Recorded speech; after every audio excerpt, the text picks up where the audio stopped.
Une chose est sûre, nul n'est besoin d'être grand devin pour identifier le terme qui va désormais régenter la vie sociale. Depuis qu'un milliardaire immature a décidé de changer le nom de son entreprise pour des raisons tout sauf obscures, il est clair que nous allons vivre sous le régime du méta. Pour ceux qui auraient oublié les quelques notions de philosophie égrenées en classe de terminale, je me permets de rappeler que méta est littéralement ce qui se situe au-delà. Au-delà de quoi? De la physique. C'est pourquoi les écrits d'Aristote, qui sont regroupés dans la célèbre métaphysique, concernent des écrits qui ne se rapportent pas à la physique. Est-ce à dire que nous entrons dans une ère métaphysique? C'est peu probable et rien ne le laisse présager. Mais il me semble important de réfléchir à la signification d'un tel engouement pour un terme qui signifie une déconnexion par rapport au monde terrestre, physique et sensoriel, alors que tout le discours anthropocène nous enjoint justement de nous reconnecter au vivant. Le monde des métavers est celui des avatars, ce qui est proprement paradoxal, car nous vivons dans une société qui valorise non plus l'accumulation des possessions, mais l'expression des subjectivités.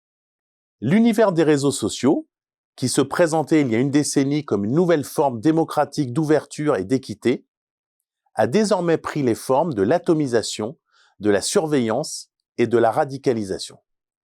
Le métavers ne signifie pas uniquement une transition technologique des plateformes du Web 2.0 vers les blockchains caractéristiques du Web 3.0, il s'agit d'une refondation des normes digitales qui induit l'émergence de nouvelles règles d'interaction et de nouvelles formes de construction des identités. L'élément saillant de cette nouvelle culture numérique est l'anonymisation de l'identité, celle-ci prenant très souvent la forme du pseudonyme. Cela signifie que les avatars risquent de devenir les nouveaux influenceurs. Mais cela signifie surtout une modification anthropologique majeure qui conjoint deux mécanismes. D'abord, l'hypothèse postmoderne d'une disparition de la réalité au profit de la fiction, permettant la constitution d'un nouveau business model qui s'appuie sur la monétisation de ces mondes parallèles. En effet, tout prédispose ces métavers à devenir de nouveaux univers commerciaux à part entière, comme le montre l'arrivée massive des marques de luxe dans ces univers fictionnels. Mais quels seront le moteur et la finalité de ces métavers?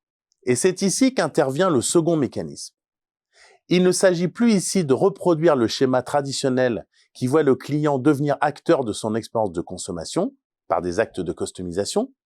Il s'agit surtout de guider des transformations via des avatars qui vont permettre le jeu des identités multiples à travers le travestissement, l'inversion ou l'intensification du soi.